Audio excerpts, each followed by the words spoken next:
más para enfatizar algunos puntos importantes. ¿En qué paciente entonces llega la paciente a urgencias?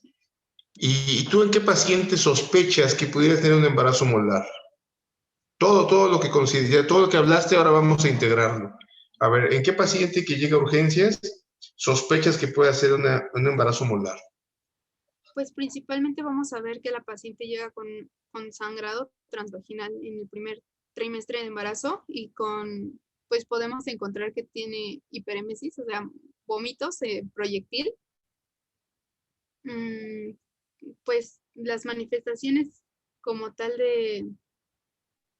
pues podemos encontrar el útero que está aumentado de tamaño para la edad gestacional, pero creo que ese no sería como el de los principales.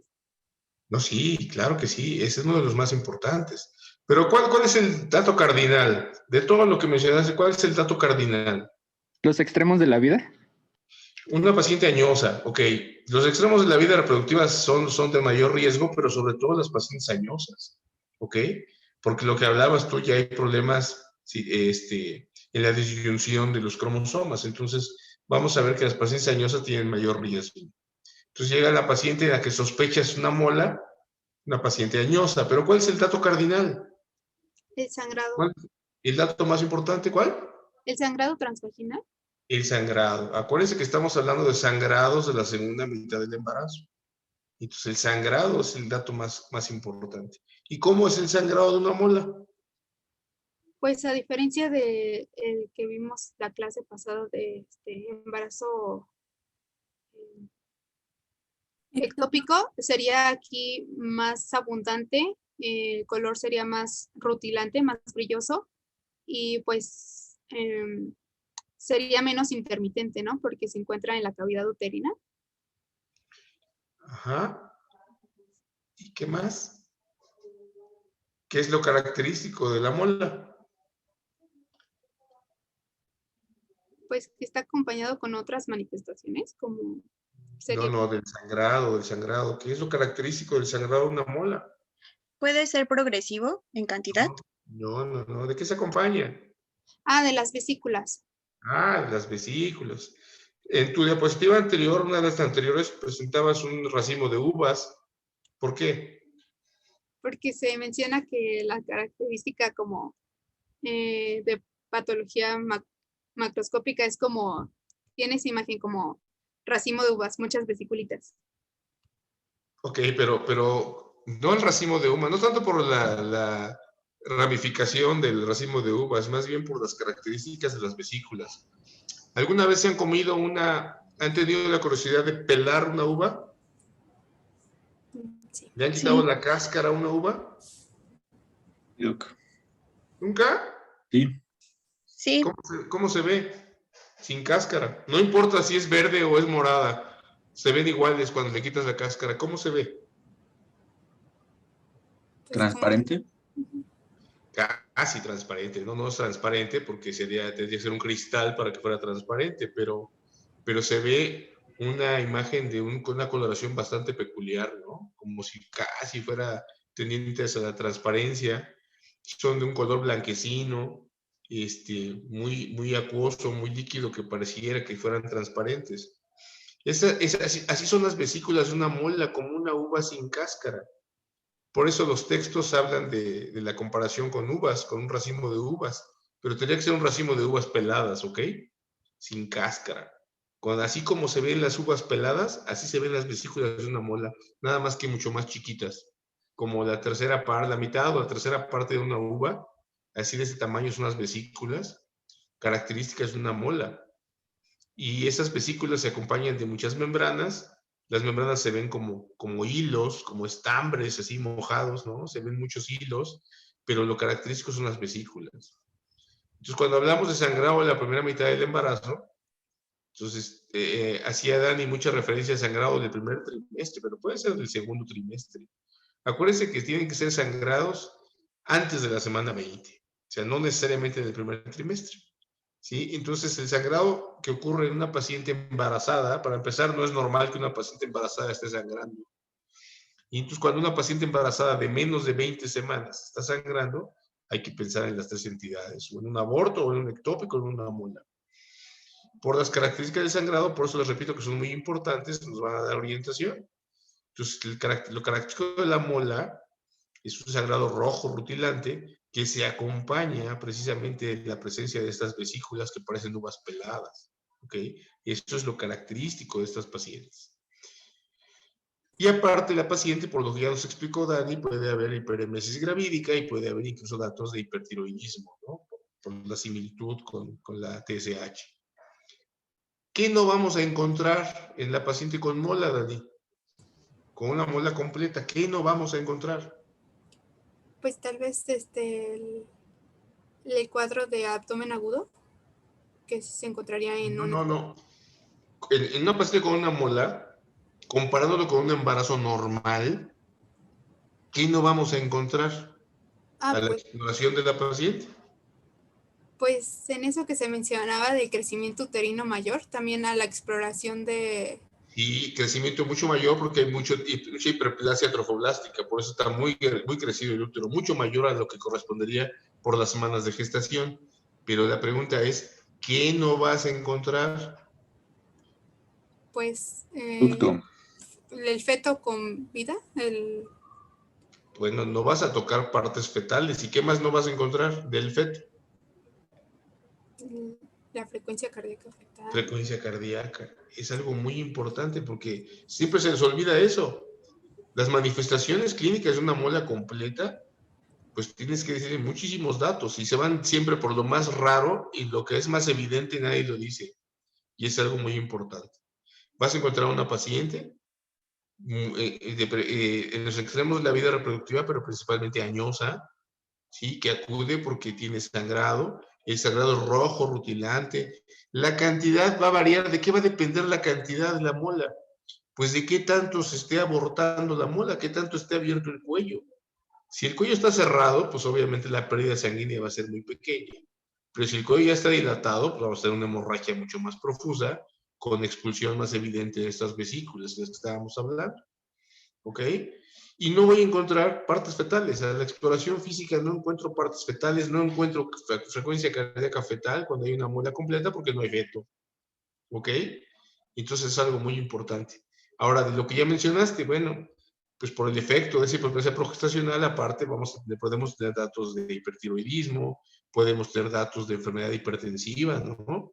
Se dice que es la excepción. Cuando hablemos de preeclampsia, vamos a ver que por definición es la hipertensión arterial que se presenta en una paciente que era normotensa, se presenta después de la semana 20. Pero la excepción es la mola. En el embarazo molar, por todo lo que ya mencionaste, podemos encontrar datos de preeclampsia severa incluso antes de la semana 20. ¿Ok? Entonces, todo eso es algo muy importante a considerar. ¿Ok? Sí. La diferencia con la mola parcial, aparte de que el cariotipo de la mola es diferente, aquí vamos a encontrar triploidías o tetraploidías, es que aquí sí puede haber tejido fetal, desde tejido escaso fetal hasta un feto completo. Entonces podemos encontrar un feto con mola, ¿ok? Entonces aquí sí vamos a encontrar un feto, sí vamos a encontrar frecuencia cardíaca fetal, pero aparte hay un tejido trofolástico hiperplástico, por eso se llama mola parcial, porque es un embarazo en el que sí hay producto o partes del producto, pero aparte está el tejido trofoblástico, ¿ok? Y por lo mismo, por la misma manifestación tan elevada de la hormona gonadotropina coriónica que se parece mucho a otras hormonas como la FSH, la LH, la tiroidea, se estimula la presencia de quistes ováricos. No son tumores, son quistes ováricos, ¿sí? Por esta similitud con la gonadotropina coriónica. Entonces también podemos encontrar quistes tecaluteínicos, se llaman en ambos ovarios. Entonces, como ven, hay muchos datos clínicos como para pensar en una mola. Tendríamos que tenerle mucha más atención a todos esos síntomas y datos clínicos que nos ofrece para establecer un diagnóstico probablemente de una mola. ¿Ok? Ok. ¿Qué más? Síguele. Sí. La siguiente, por favor. Bueno, para el diagnóstico, pues nos vamos a basar en este cuadro clínico, más las características ecográficas y la concentración de la fracción beta de la gonadotropina coriónica humana. Ahora, en cuanto a estas características ecográficas, en la mola completa vamos a encontrar pues el útero aumentado de tamaño y tumoraciones con un patrón mixto. Esto quiere decir que tengas zonas hiperecoicas e hipoecoicas, como vemos en la primera imagen. Y bueno, a este signo se le va a conocer como la tormenta de nieve. Como tal, va a ser la evidencia de la presencia de las vellosidades hidrópicas. En el caso de la mola parcial, va a tener estas características. Espérame, Dani, espérame. A ver, ¿qué más? Aparte, imagínense un útero grande, lleno de puro trofoblasto, ¿ok? Lleno de puro trofoblasto, y dijimos que hay degeneración hidrópica, ¿no? De todas estas muestras, hay muchas vesículas. Entonces hay muchas imágenes que podemos ver similares a otras situaciones cuando vemos el útero de una paciente con un embarazo molar. La primera, ahí donde tienes las flechas, la primera, con mucha imaginación, se dice que cuando hay tanto tejido trofoblástico con tantas vesículas, que la primera imagen es sugestiva de un panal de abejas. No sé si alguna vez han visto un panal de abejas, pero es muy, muy característico, se parece a un panal de abejas. Otra es que es una imagen que no nos deja ver mucho, hay tanto tejido trofoblástico y tantas vesículas que nos obstaculiza un poquito ver claramente, como si no pudiéramos ver el interior del útero. Entonces algunos autores hablan de una tormenta de nieve. No sé si ustedes han estado alguna vez en alguna tormenta de nieve. Cuando estamos en una tormenta de nieve, difícilmente podemos ver muy lejos, más allá, porque la tormenta nos obstaculiza la visión terriblemente. Entonces, por eso dicen que es una imagen en tormenta de nieve porque no te deja ver claramente hacia el interior del útero. Algunos otros autores dicen que se ve como un vidrio despulido, como un vidrio opaco, ¿sí? Como un vidrio esmerilado que no te dejes, es un cristal, pero no te deja ver, no te deja ver del otro lado. Entonces, esas imágenes en panal de abejas, en vidrio despulido, vidrio esmerilado o tormenta de nieve, son características de una paciente con una mola completa, en la que nada más vemos un útero grandote, lleno de tejido trofoblástico, no se aprecian partes fetales, obviamente, si es una mola completa, ¿sí? Y algo similar, pero donde podemos observar partes fetales, pues hablaríamos de una mola parcial, ¿no? De una mola parcial, ¿ok? ¿Qué más, Dani? Bueno, eso de que en la mola parcial va a ser similar, solamente que con partes fetales normales o anómalas. Y también, pues como les mencioné, en el 30% de los casos podemos encontrar los quistes tecaloténicos en los ovarios, que son las imágenes de abajo. La siguiente. Okay. La siguiente, por favor. Ok. Bueno, en el caso de las concentraciones de la fracción beta de la gonadotropina crónica, en las molas completas se menciona que pues las concentraciones van a estar muy elevadas, que va a ser por arriba de 100.000 unidades internacionales sobre litro. Esto depende de la edad gestacional, pero pues por lo menos va a ser por arriba de 100.000.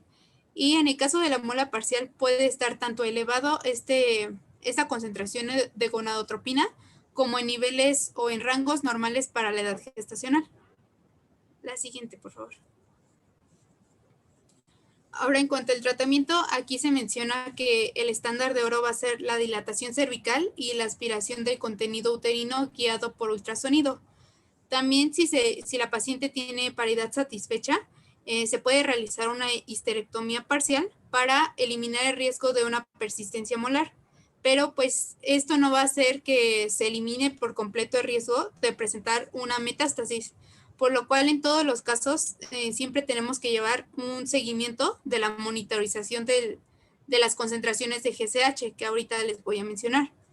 Y bueno, también se habla de una quimioterapia profiláctica que se da después de la evacuación, esto para reducir el riesgo de presentar posteriormente una neoplasia trofoblástica gestacional. Esto va a ser con una dosis única de actinomicina D, pero pues por lo que nos indica la bibliografía, esto no se da como de rutina en todas las pacientes, sino solamente en las pacientes que tengan muchos factores de riesgo para desarrollar posteriormente una neoplasia trofoblástica, que serían pues edad mayor a 40 años, GCH muy superior a 100.000, útero significativamente mayor al esperado, quistes tecaluteinicos mayor a 5 centímetros, una mola completa con cromosoma Y, retraso en la evacuación superior a 4 meses, antecedentes ya de alguna enfermedad trofoblástica y manifestaciones clínicas graves. Ok, a ver, vamos a comenzar por la primera fase. Tenemos la primera fase de tratamiento. Tenemos una paciente, ahora imagínate, Dani, la paciente en urgencias. Encuentras una paciente de 42 años, ¿sí? Embarazada, que viene porque tiene sangrado. Tú la revisas y encuentras un útero muy aumentado de tamaño, que no corresponde con las semanas de gestación. Por ejemplo, según las semanas de gestación de la paciente, tiene 11 semanas, pero tú te encuentras un útero que llega hasta el ombligo, como si fuera de 20 semanas, no de 11. Y aparte encuentras un cuello dilatado y la presencia de sangrado que expulsa vesículas, ¿no? Y tejido. Entonces, tal vez te si no es un sangrado muy copioso, es un sangrado muy importante, la paciente está estable, te da chance de hacerle un rastreo ultrasonográfico, en donde te vas a encontrar pues esas imágenes que vimos de tormenta de nieve, de vidrio esmerilado o de panal de abejas, ¿no? Y no hay producto. Entonces tú haces el diagnóstico de un embarazo molar y probablemente una mola completa porque no se ven datos parciales del producto. Entonces, ese embarazo pues no lo podemos continuar. ¿Para qué lo vamos a continuar, no? Si lo continuáramos, si no le hiciéramos nada a la paciente, ¿cuáles son los riesgos que podemos tener en esa paciente? Pues primero que haya posteriormente un sangrado más abundante que pueda producir pues una hemorragia Es muy una importante. paciente que en cualquier momento va a comenzar a sangrar. Tarde que temprano va a sangrar y puede sangrar copiosamente. Entonces, si ya sabes que es un embarazo en el que no hay producto y que estamos sospechando un embarazo molar, y lo estamos sospechando porque hasta que no tengamos el reporte histopatológico no podemos aseverar, ¿ok? Pero sí con muchas sospechas un embarazo molar, no se ve producto y entonces pues hay que interrumpir el embarazo para que continuarlo, ¿no? Pero si yo voy a dilatar ese cuello, en cuanto lo dilate, ¿qué va a pasar? En cuanto yo abra ese cuello, ¿qué va a pasar con la paciente? Pues va a aumentar ese sangrado. El sangrado. Entonces, ok, el tratamiento es dilatación cervical y evacuar ese útero, ¿no? Hay que evacuar todo ese tejido molar, pero tengo que tener precauciones. Esto ustedes no lo saben, pero hay que deducirlas un poquito, ¿no? Primero, si el cuello está abierto o está cerrado, ¿no? Si el cuello está cerrado, tengo que provocar dilatación cervical. Entonces, a veces le ponemos hasta oxitocina, fíjense, para provocar contracciones y que el útero se abra. Eso se llama una maduración cervical en una paciente con embarazo molar. Por supuesto, con los riesgos de que comience a sangrar en cualquier momento. ¿Qué otra precaución tendría que tomar en consideración de la paciente antes de pasarla para evacuar el útero? ¿Qué precauciones tengo que tomar? Tener ¿O qué tengo que hacer? tener paquetes de sangre por si el sangrado Claro, es muy... claro, hay que tiparla, cruzarla y tener paquetes disponibles de sangre porque el sangrado puede ser importante. Imagínense el útero que llega al ombligo, un útero de 20 centímetros, ¿no? Así grandote, con mucho tejido adentro. Entonces, en cuanto dilatemos, va a comenzar el sangrado, ¿ok? Entonces, tengo que tener sangre cruzada, sangre lista, a veces hasta antes de pasar, ya tráete la sangre porque esta paciente va a sangrar y la comenzamos a transfundir en lo que hacemos el legrado, ¿ok? Ahora, hay que evacuar el útero, hay que sacar todo ese tejido trofoblástico. Entonces, ¿qué tenemos que hacer? Obviamente hay que hacerlo bajo anestesia, ¿sí? O sea, hay que poner anestesia a la paciente, habitualmente se les pone anestesia general, ¿sí? Y el legrado que se hace, o la limpieza de la cavidad uterina que se hace, lo hacemos por aspiración. No se confundan. Hay una jeringa que se llama jeringa de aspiración con cánulas de Karman, y se llaman los famosos AMEUS, ¿no? Que quiere decir aspiración manual endouterina, pero eso es otra cosa, eso se hace para casos de abortos y abortos de menos de 12 semanas, ¿no? Aquí el útero es un útero grandotote, que si yo pretendo evacuarlo con cánula de Karman con jeringa de aspiración, el primer jeringazo se me va a tapar la cánula, ya no va a salir nada, ya no voy a poder aspirarlo. Aquí la aspiración es con un aspirador eléctrico, como los que se usan en cirugía para absorber la sangre, así un aspirador eléctrico que tenga succión eléctrica, y llenamos a veces 2, 3 frascos grandotes, así casi de galón, entre la sangre que pierde la paciente y el tejido trofolástico que vamos a ir sacando. Entonces, hay que dilatar y es un legrado por aspiración, pero aspiración eléctrica, no con jeringa de aspiración, con un aparato eléctrico que nos dé una succión muy importante para que eso se evacúe rápido. Y al mismo tiempo que estoy haciendo la evacuación, tengo que hacer dos cosas. Tengo que comenzar a chorrearle oxitocina para que el útero se vaya contrayendo en la medida que voy sacando el tejido trofoblástico y no haya tanta pérdida hemática. O sea, le estoy chorreando oxitocina al mismo tiempo que estoy vaciando el útero. Y por otra parte, para provocar contracción y que cuando yo estoy haciendo la limpieza no vaya a perforar el útero, ¿no? Entonces, y por otro lado, le estoy transfundiendo sangre, porque la pérdida hemática puede ser muy importante. Entonces, todo eso, obviamente, en quirófano, bajo anestesia. Por un lado estoy chorreando oxitocina y por otro lado estoy chorreando sangre a la paciente porque el sangrado puede ser muy abundante. Y hacemos la evacuación por aspiración y a veces hasta hay que cambiar el frasco de aspirador. Rápido, cambia otro frasco porque ya se llenó ese y el que sigue, ¿no? Cuando ya se hizo toda esta evacuación electrónica o todo con la aspiración de la cavidad uterina, al final tengo que pasar una legra cortante, hacer un legrado con legra cortante para dejar bien limpia la cavidad, ¿ok? Ahora, importantísimo, decía yo, lo que me va a dar la evidencia del diagnóstico es el estudio histopatológico. Entonces, obviamente ese tejido tiene que llegar a patología, ¿sí? Y a veces si tenemos oportunidad y tenemos que hacer, ¿con qué hacerlo? Tomamos una parte del tejido y lo ponemos nada más en solución fisiológica y eso va a genética, para estudio citogenético y nos digan el tipo de patrón que tenía ese estudio citogenético. Y el resto va a patología, pues para el diagnóstico histopatológico de una mola. ¿Ok? Entonces, ese es el tratamiento habitual de una mola, pero recuerden que todo el tejido que se extraiga tiene que ir a patología, forzosamente tiene que ir a patología. Y aquí algo muy importante, mencionabas tú en algún punto que una mola incompleta puede confundirse con un aborto incompleto, ¿no? Entonces, por eso es tan importante que todo el tejido que saquemos, siempre si es por aborto incompleto, del primero, del segundo trimestre, etcétera, vaya a estudio histopatológico, que nos digan que no es una mola, porque se puede confundir muchísimo con un aborto. Entonces, si la paciente que llega a los servicios de urgencias se confunde con un aborto incompleto, pues la van a pasar, van a alegrar el útero, van a limpiar el útero y se acabó el tratamiento y se va a ir a su casa la paciente. Y si fuera una mola, nadie se va a enterar. Y acuérdense que, como ya lo mencionaste, hay que hacer un seguimiento muy estrecho de la paciente post evacuación molar. ¿Ok? ¿Sí quedó claro todo eso? Sí, doctor. Ok. Ahora, ¿cuándo hacemos histerectomía? Bueno, histerectomía, y hacemos una histerectomía que se llama histerectomía en bloque. O sea, vamos a suponer que tengo una paciente que tiene 45 años, está embarazada, hacemos diagnóstico de un embarazo molar, pero la paciente ya ha tenido otros 3 embarazos molares. Estas pacientes se consideran de altísimo riesgo, como lo vamos a ver después, para hacer una enfermedad neoplástica por tantas molas de repetición. Entonces, una paciente de esa edad que ha hecho varias molas, ya no queremos que esa paciente se vuelva embarazada. Entonces, le quitamos el útero sin vaciar el útero, sin hacer el vaciamiento del embarazo molar, sin vaciarlo, quitamos todo el útero, se llama una histerectomía en bloque, porque se quita todo el útero con todo el tejido trofolástico adentro. ¿Ok? Y entonces es cuando hacemos una histerectomía. Los quistes decaloteínicos no se quitan, no se operan. Esos van a reabsorberse cuando quitemos el factor que los está propiciando, que es la estimulación hormonal.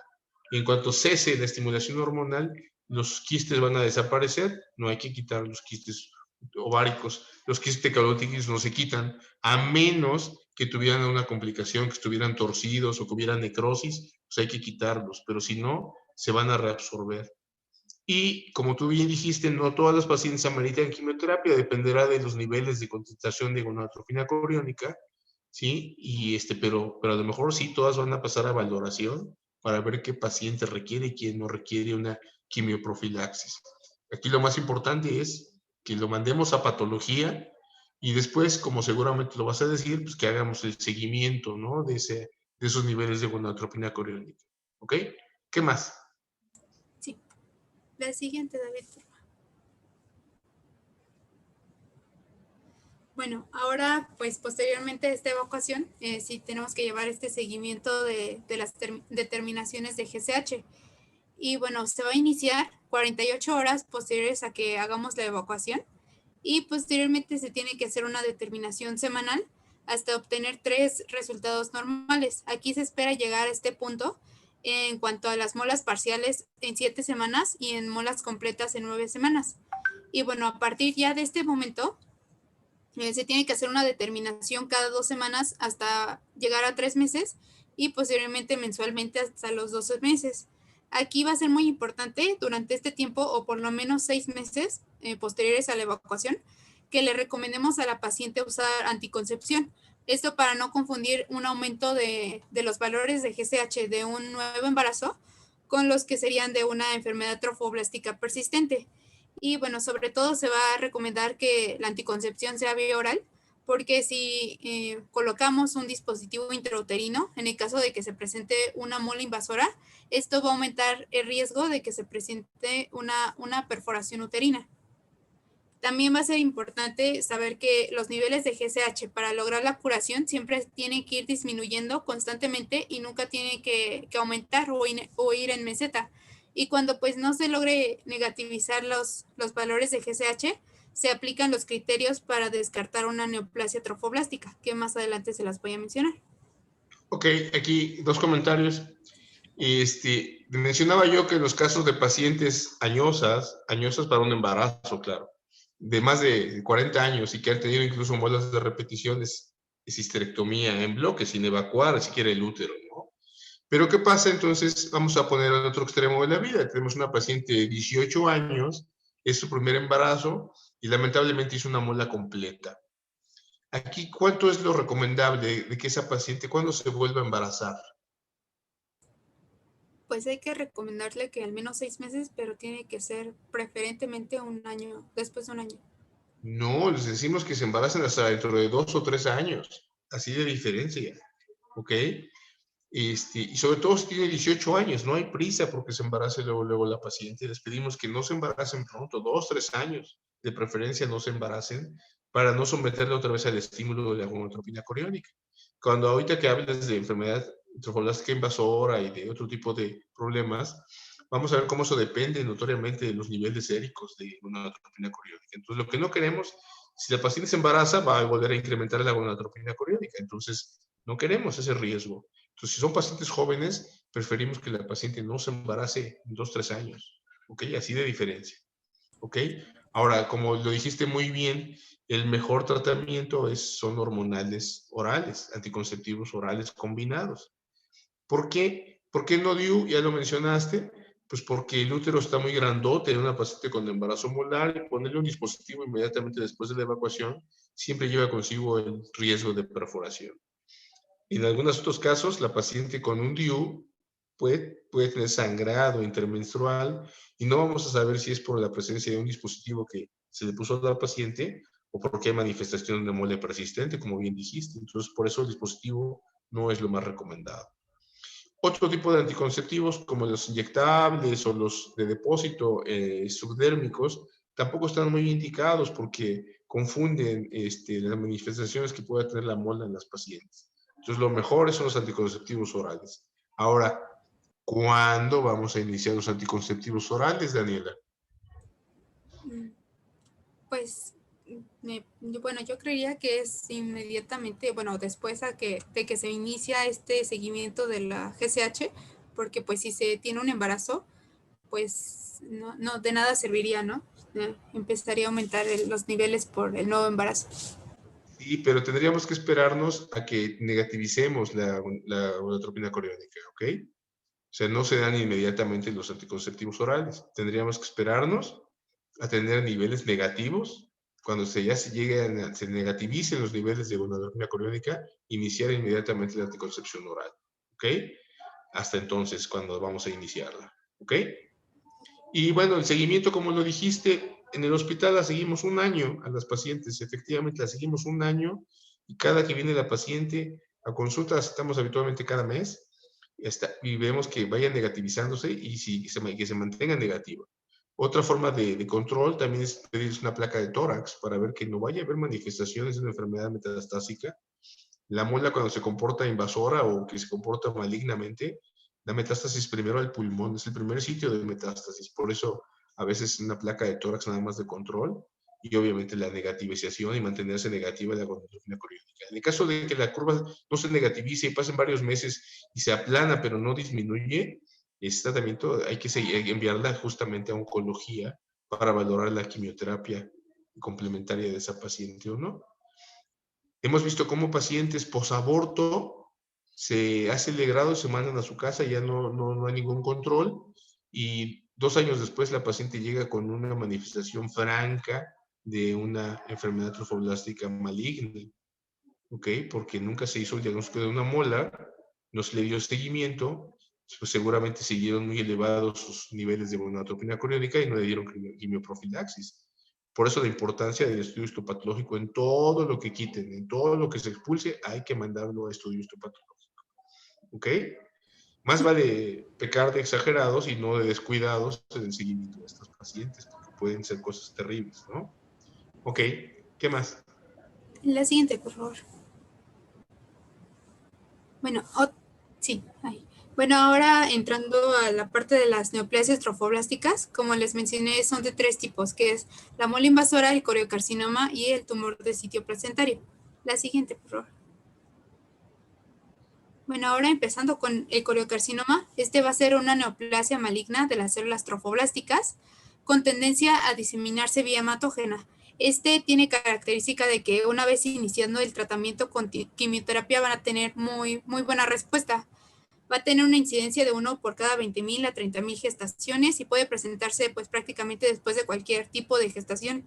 Vamos a tener que en la mitad de los casos se presenta después de una mola completa, en el 25% después de un aborto previo, en el 22% después de una previa gestación normal y en el 3% después de un embarazo ectópico. Aquí clínicamente, pues igual vamos a presentar un sangrado vaginal escaso, sanguinolento, color marrón, y las concentraciones de GCH van a estar constantemente, no, aquí van a estar más altas de lo que se presentarían en una mola hidatiforme. Aquí se pueden llegar concentraciones hasta de millones. La siguiente, por favor. La foto que pusiste ahí es la pieza de un útero, en donde vemos cómo la cavidad está llena por ese tejido trofoblástico que está obviamente muy exagerado, y se fijan, está perforando el útero hacia arriba, se sale, está rompiendo el útero, el tejido tan importante que tiene esa paciente. ¿Ok? Histopatológicamente, la manilla del lado derecho, pues veríamos precisamente el dato de esas células trofoblásticas, pero ya con atipia y con una atipia nuclear muy importante, sugestiva de una enfermedad maligna. ¿La que sigue, por favor? Sí. Bueno, ahora en cuanto a la mola invasora, esta pues va a ser prácticamente una mola, pero esta va a penetrar a la cavidad uterina, incluso la puede atravesar. Va a invadir tejido parametrial y vasos sanguíneos. También puede embolizar zonas alejadas como cerebro y pulmones, pero en estos órganos casi, bueno, no es frecuente que crezca como una metástasis como tal. Estos tienen características de que pueden involucionar por sí mismos, pero pues como tienen ese riesgo de provocar perforaciones y embolizaciones, se opta por dar tratamiento con quimioterapia. Y clínicamente pues vamos a encontrar hemorragia vaginal, aumento del tamaño irregular del útero y concentraciones de GCH persistentemente elevadas. La siguiente, por favor. Y en cuanto a los tumores trofoblásticos del sitio placentario, estos se van a originar del sitio de implantación de la placenta y van a derivar de células del trofoblasto intermedio. Estas son las menos frecuentes, como les dije al principio, de 0.2 al 2% de los casos de toda la enfermedad. Y bueno, aquí clínicamente se va a identificar secreción del lactógeno placentario, y aquí tienes la característica de que va a ser muy bajas cantidades de gonadotropina coriónica. Y bueno, que es poco frecuente, es importante tenerlo en cuenta porque no tiene buena respuesta hacia la quimioterapia. Por lo tanto, en estos casos siempre el tratamiento va a ser con histerectomía. La siguiente, por favor. Bueno, ahora en cuanto al diagnóstico, se mencionaba que sobre todo se hace con los niveles de GCH, porque si se hace un estudio histopatológico, al realizar la biopsia tenemos pues el riesgo de producir un sangrado muy profuso. Entonces el diagnóstico se va a hacer cuando después de la evacuación de la muela tengamos fluctuaciones mayores al 10% de las concentraciones de gonadotropina en mediciones semanales por lo menos en 3 semanas. También puede ser por incrementos mayores al 10% en 2 semanas, por la persistencia de GSH por más de 6 meses posterior a la evacuación, también con el diagnóstico histopatológico como tal, pero pues como les mencioné, casi se menciona que no se realiza. Y cuando hay metástasis sin un tumor primario conocido, elevaciones de GSH y esto descartando la presencia de un embarazo. La siguiente, por favor. Y bueno, posterior pues se tiene que hacer las evaluaciones que nos comentó el doctor para descartar que haya una metástasis, pues pruebas de función hepática y renal. También si existen signos de hipertiroidismo, es importante conocer los valores séricos de tiroxina y una radiografía de tórax y ecografía abdominopélvica, esto para descartar pues la presencia de la metástasis. Posteriormente, si se considera necesario, se hace la tomografía o resonancia magnética. La siguiente, por favor. Y en cuanto a estos sitios de metástasis, como ya nos mencionó el doctor, principalmente va a ser en pulmones en el 80% de los casos, vagina en el 30% y de ahí seguido de pelvis, cerebro e hígado. La siguiente, por favor. Y bueno, posterior a ya tener el diagnóstico, hay que hacer una estratificación que fue implementada por la Federación Internacional de Ginecología y Obstetricia, que es la FIGO.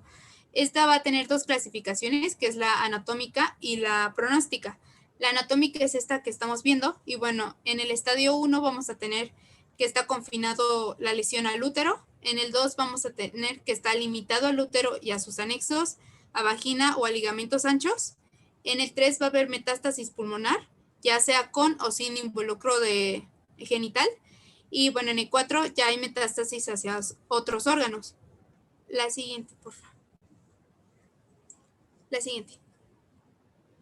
Ahora, en cuanto a la clasificación pronóstica, vamos a tomar en cuenta diferentes parámetros como edad de la paciente, tipo de embarazo anterior, periodo intergenésico, niveles de GSH, número y sitio de metástasis, tamaño del tumor más grande y antecedente de fallo con tratamiento con quimioterapia. Aquí pues nos va a dar una puntuación de acuerdo a todos estos valores que les mencioné. Y si obtenemos una puntuación igual o menor a 6, se considera una neoplasia trofoblástica de bajo grado. Si por el contrario encontramos valores superiores a 6, se considera una neoplasia trofoblástica de alto grado. La siguiente, por favor. Y bueno, esta clasificación nos va a servir para llevar a cabo el tratamiento. Cuando se presenta una neoplasia de bajo grado, que es con una FIGO debajo de 6, debajo o igual a 6, se menciona que se tienen tasas de curación cercanas al 100%. El tratamiento va a ser con monoterapia de quimioterapia, va a ser ya sea intramuscular o intravenoso, en ciclos de 5 días, descansos de 14 días, y bueno, esto hasta llegar a la normalización de los niveles de GSH. También se mencionaba que si la paciente tiene paridad satisfecha, podemos optar por realizar una histerectomía para elevar las tasas de curación. En el caso de una neoplasia trofoblástica de alto grado, que es un FIGO por arriba de 6, aquí se logran tasas de curación cercanas al 80%. El tratamiento va a ser con quimioterapia combinada, van a ser ciclos de ectopósito, metotrexate y actinomicina D, alternado con ciclofosfamina y oncovin, que también se conoce como vincristina. Este es uno de los tratamientos más usados, pero pues hay muchos.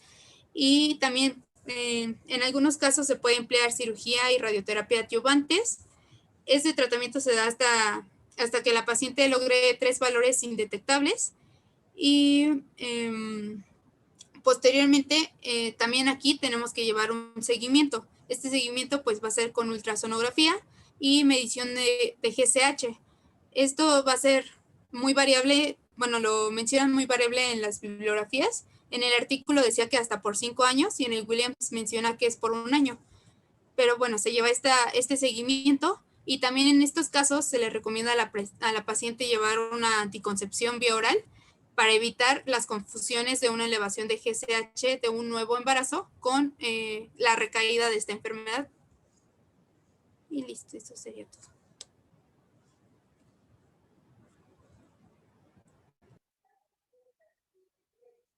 Y bueno, eso sería todo de mi parte. Muy bien, Dani, muy bien, me gustó mucho tu presentación. Nada más hacía yo énfasis en algunos puntos que no se les olviden, ¿no? Y aunque a ustedes no les guste la ginecología y se vayan a dedicar a la ginecología, cosa que yo deseo fervientemente, que no sean ginecólogos, pues no, tenemos que tener siempre en mente estas situaciones.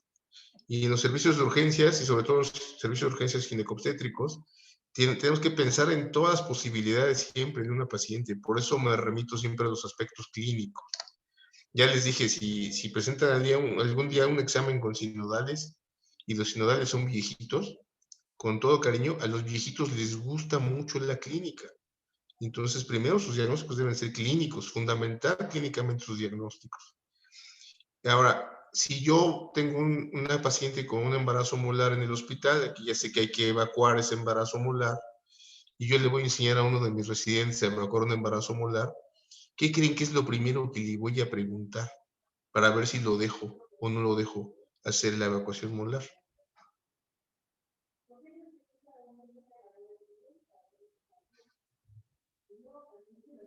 Y ya hizo un ultrasonido. No, lo primero que le voy a preguntar es, ¿qué sabes del embarazo molar? ¿Ok? Tiene que decirme que sabe el tema, que conoce el tema, que ha leído el tema, que ha estudiado el tema, para que después yo vea si lo dejo hacer el procedimiento. Yo sé que a lo mejor nunca lo ha hecho, yo sé que no sabe hacer el procedimiento, pero sí tiene que tener conocimiento teórico previo. Entonces, por eso es tan importante esto. O sea, no crean que nada más los alumnos de pregrado estudian la parte teórica. No, los especialistas también tienen que estudiar mucho la parte teórica.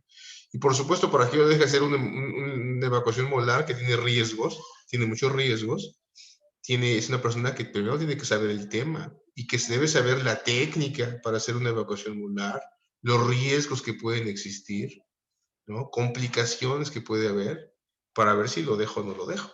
Y si ustedes se fijan, cuando yo le pregunto a alguien qué conocimientos previos teóricos tiene, si sabe la técnica, qué riesgos hay, qué complicaciones hay, pues es lo que todos debemos saber de cualquier patología, ¿no? Yo siempre los estoy molestando y les digo, a ver, tú dime, ¿qué sabes del embarazo molar? Ahora dime, ¿qué deberías saber del embarazo molar? ¿No? Y lo que debería saber justamente es lo que tiene que reforzar.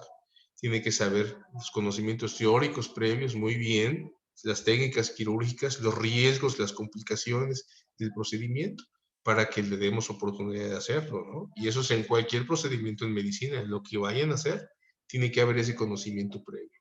Entonces, la parte teórica, pues sí, sigue siendo importantísima, siendo fundamental, sobre todo si vamos a darle chance a alguien de operar, ¿no? Y ese chance de operar se lo tienen que ganar primero con el estudio teórico de saber qué es lo que van a hacer, ¿no? Entonces eso va para todos, ¿eh? Para todos. Cualquier procedimiento tienen que saber primero, tener conocimiento teórico, saber cómo se hace, por lo menos en la teoría, para después ganarse, y ganarse la oportunidad, por supuesto, ¿no?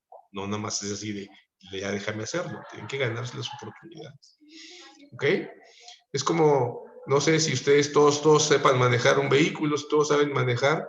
Bueno, cuando alguien va a aprender a manejar, primero hay que darle teoría, ¿no? Primero hay que enseñarle, mira, esto se llama volante, ¿no? Estos son los pedales y esta palanca sirve para esto y para aquello, ¿no? Si no tiene ese conocimiento teórico, pues ¿cómo lo vas a dejar así ya que maneje el coche, ¿no?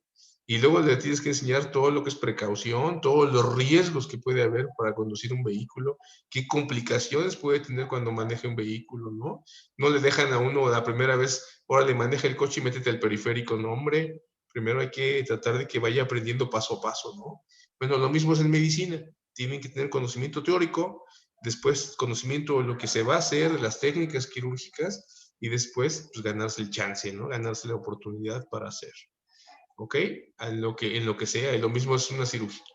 una cirugía, que atender un parto, que hacer un legrado, que poner un catéter, que etcétera, etcétera, etcétera, ¿no? Entonces tienen que tener conocimiento teórico y es algo muy importante. ¿Ok? Muy bien, Dani. ¿Algo que me haya faltado, Dani? No, creo que no, doctor. A Gracias. ver, prende tu cámara, Dani, quiero conocerte. Ah, mucho gusto, Dani.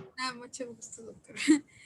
Sí, a veces, incluso conozco la voz de algunos, pero como nunca prenden la cámara, identifico algunas voces, pero sí me gusta conocerlos. Qué lástima que no es face to face, ¿no? Pero me da gusto conocerlos. Muy bien, Dani, me gustó mucho cómo preparaste tu tema.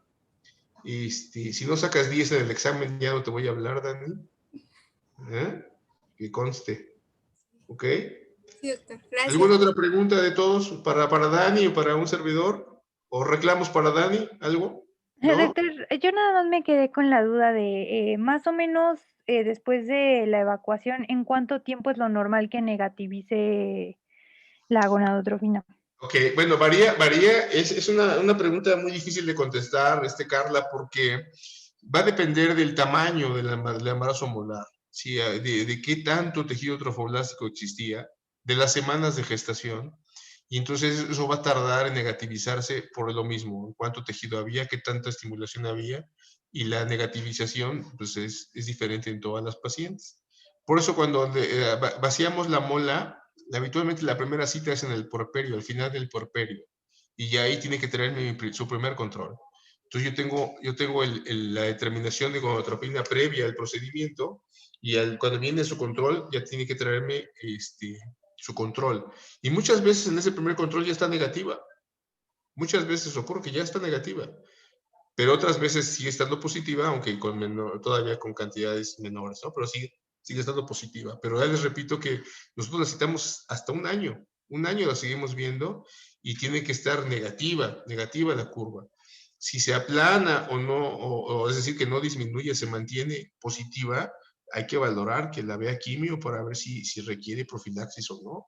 Y más si incrementa. Eso sí es algo muy importante.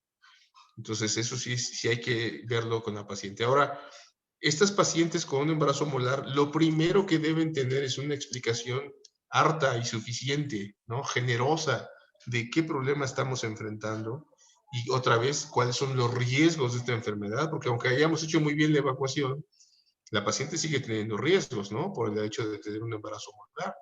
Ya nos dijo Daniela, si hasta un embarazo normal puede manifestarse posteriormente como una enfermedad trofoblástica persistente o una mola invasora, pues imagínense una paciente post-evacuación molar, ¿no? Tiene muchísimo más riesgos. Estas enfermedades, si se fijan en las referencias que nos puso Dani, son asiáticas. Allá es muy frecuente la enfermedad molar en Asia, pero también hay en Latinoamérica, también hay en México. Entonces, sí es frecuente la enfermedad trofoblástica gestacional. Entonces, hay que tenerlo muy en cuenta, tenerlo muy en mente. Ahora, sean muy reflexivos de los temas también, sean muy reflexivos justamente con lo que le pregunto a mis residentes. ¿Qué sabes del tema? Pero ¿qué deberías saber del tema? ¿Y qué deberías saber? Porque deberías haberlo estudiado a fondo, ¿no? Entonces, todo eso es algo muy importante. ¿Qué sé del tema? Pero ¿qué deberías saber? ¿Ok?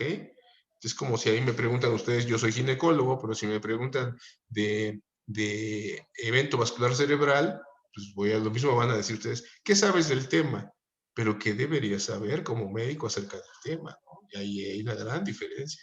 Entonces, pues a lo que se vayan a dedicar, la especialidad que les guste o que les gustaría hacer, tienen que estudiar muchísimo, muchísimo, porque para que los dejen, sobre todo las que son de destrezas quirúrgicas, para que los dejen hacer, tienen que demostrar primero que saben. Si no, no los van a dejar hacer. Nunca los van a dejar manejar, ¿ok? Si no saben la teoría básica. ¿Ok? Ok, ¿Alguna doctor. otra pregunta?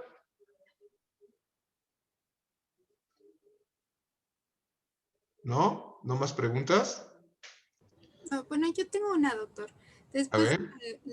de el tratamiento de la neoplasia trofoblástica, ¿cuánto tiempo se tiene que dar el seguimiento? Es que lo vi muy variado en Sí, sí, mira, va a depender de muchos criterios. La tablita que nos presentaste de criterios para el seguimiento de las pacientes con enfermedad trofoblástica invasora o francamente maligna va a depender mucho de ese cuadro, de las manifestaciones de la paciente. Y hay muchos criterios de los quimioterapeutas en este sentido, también por su experiencia, ¿no? Y a veces las combinaciones de los fármacos, no solamente a veces es metotrexate, a veces usa topox y de otros fármacos, y los esquemas son muy variados. Por eso es terreno de una especialidad diferente, pero los criterios van a ser de acuerdo a la experiencia del quimioterapeuta, del tejido, del estudio histopatológico, de los niveles séricos de gonadotropina, etcétera, lo que establece esos criterios de tratamiento. Igual el esquema de cuánto tiempo también va a depender en función de muchas cosas como esas. ¿Ok? Entonces, de hecho, nosotros no lo manejamos. Nosotros cuando tenemos una paciente con manifestación de enfermedad trofoblástica invasora o francamente maligna, pasa directamente al oncólogo, porque son enfermedades que pueden manifestarse floridamente como un cáncer, ¿no? Por ejemplo, hablamos de coriocarcinoma. Coriocarcinoma hay de muchas etiologías. Hay coriocarcinoma por tumores ováricos, hay coriocarcinoma de ovario, pero en los niños, por ejemplo, hay coriocarcinoma mesotelial en el mediastino, por ejemplo, ¿no? En los niños hay coriocarcinoma. Y el coriocarcinoma es muy agresivo, muy agresivo, mata. Entonces también por eso la importancia de tener el diagnóstico pronto. Y acuérdense lo que les dije, todo lo que saquen, todo lo que quiten, hay que mandarlo a patología, siempre. Había un tratamiento, voy a decir el comercial, no me paga nada el laboratorio, pero había unos óvulos que se llaman albutil para infecciones cervicovaginales, y esos óvulos cuando se derretían con el calor corporal, formaban una película como de celofán transparente en la cavidad de la vagina. Y había que explicar a la paciente que el albutil en esos óvulos formaba esa película como si fuera un celofán. Entonces hubo una ocasión que la paciente llegó al hospital y no dijo que se estaba poniendo el albutil y le sacaron esa como membrana así de vagina y dijeron, pues es un aborto. Y entonces la pasaron, le hicieron un legrado incluso. Y esas membranas las mandaron a patología, ¿no? Y yo le hacía burda a mis residentes, decía, ¿y qué te reportaron? ¿Albotilitos o qué te reportaron? Porque pues pensaron que era un aborto, ¿no? Y entonces, pero estuvo bien, qué bueno que lo mandaron, ¿no? Mejor que lo hayan mandado estudio histopatológico y no que no hayan mandado tejido que pudiera ser, por ejemplo, en este caso, una mola, ¿no? Y nunca nos enteramos que hubo una mola, ¿ok? También, es muy importante la edad de la vida reproductiva, porque muchas pacientes tampoco lo entienden muy claramente. La edad ideal para tener hijos es entre los 20 y los 30 años. Es la edad ideal. Cuando se rebasan los 30 años, ya no es la condición más idónea. ¿Ok? Fíjense, nada más para poner un ejemplo, cuando hablemos de cáncer de mama, vamos a ver como un factor de riesgo para cáncer mamario es el embarazo o la lactancia después de los 32 años. Ya hay riesgo incluso de cáncer de mama en la lactancia después de los 32 años. Entonces, cuando la paciente llega a los 40 o rebasa los 40 y se quiere embarazar, tiene muchísimos riesgos de muchas cosas. Entre ellas debe ser una mola, ¿no? Por la edad de la mamá, la edad materna. Entonces, todo eso hay que explicárselo a las pacientes también. Hay edades ideales. Entonces, la edad ideal para un embarazo es de los 20 y los 30. Y luego nosotros solitos como sociedad comenzamos a poner excusas, ¿no? Y ya dicen, no, dale chance hasta los 35. O sea, la edad ideal es hasta los 35. ¿Quién dijo eso? Ya somos muy arbitrarios en eso. De eso de la edad de chance hasta los 35. ¿Quién dijo que los 35 es una buena edad, no? Y yo tengo pacientes, bueno, tenía pacientes que llegaban a mi consulta ginecológica, nunca se habían embarazado, y un día le pregunto a una de ellas, ¿cuándo te vas a embarazar? Tienes 35 años. Y me dijo, ¿has pensado en tener hijos? Sí, me dijo, sí, pero después. ¿Y ese después cuándo? Y cuando le expliqué todo esto a la paciente y le hablé claramente de todos los riesgos que hay para muchas cosas, la siguiente consulta regresó embarazada. Lo cual me dio mucho gusto, ¿no? Pero porque si no se siguen esperando, piensan que el reloj biológico se los permite y no se los permite. Una mujer a los 35 años sigue siendo una mujer muy joven, sí, pero con fines reproductivos ya es añosa. Con fines reproductivos ya es muy añosa, ya los riesgos van a incrementarse muchísimo. Entonces también por eso hay que tomarlo muy en cuenta. ¿Ok? La edad, por eso en mola, Los factores de riesgo son los extremos de la vida reproductiva, pero principalmente las añosas, principalmente las mujeres añosas. Sabemos ya de entrada que hay problemas en la disyunción cromosómica en las pacientes añosas. ¿Ok? Entonces, acuérdense lo que les dije. Y si no tienen nada que hacer hoy en la tarde, se ponen a estudiar. No dije otra cosa. ¿Ok? Se ponen a estudiar. ¿Ok? ¿Preguntas? ¿Dudas? ¿Comentarios? Ahora, integren en su mente el tema, pero así como sangrados la mitad del embarazo. Ténganlos presentes, porque es algo muy importante. Y lo decía, llega urgencias una paciente embarazada de menos de 20 semanas con sangrado, inmediatamente tengo que pensar en las 3 posibilidades. ¿Ok? Y tengo que descartar una por una de esas posibilidades, pero tengo que tenerlas en mente. Si no las tengo en mente, no las voy a diagnosticar. Entonces me va a fallar el diagnóstico, me va a fallar todo lo demás. Entonces hay que tener el cuadro integral de los temas. Por eso les hago tanto énfasis en las manifestaciones clínicas, porque si no lo sospecho clínicamente, no voy a corroborarlo de una manera correcta y se me va a ir la paciente con un adecuado diagnóstico. Si es en el examen, pues les va a ir mal en el examen, pero si es una paciente real, pues podemos tener complicaciones muy serias en el tratamiento y la evolución de la paciente. ¿Ok? ¿Sí? ¿Quedó claro por qué? Entonces, sean muy clínicos. Y cuando yo les pregunto manifestaciones clínicas de algo, díganme muchísimas manifestaciones clínicas, porque por otra parte me están demostrando que sí saben, que sí tienen conocimiento acerca del tema. ¿Ok? ¿De acuerdo? ¿Alguna otra pregunta? ¿Comentario? ¿No? Ok, bueno. Pues muy bien, Dani, muchas gracias. Mándame tu presentación. Doctor, Sí, doctor, Y gracias. hasta luego. Muchas gracias a todos. Nos vemos. doctor. Nos vemos mañana. Bye. Creo que mi compañero tiene una pregunta, doctor. Ah, perdón, ¿quién? ¿Quién? Perdón. Yo. Ah, perdón, Pensé Erika. que no servía mi micrófono. ¿Sí me escucha? Ya te escucho. Dime, Erika.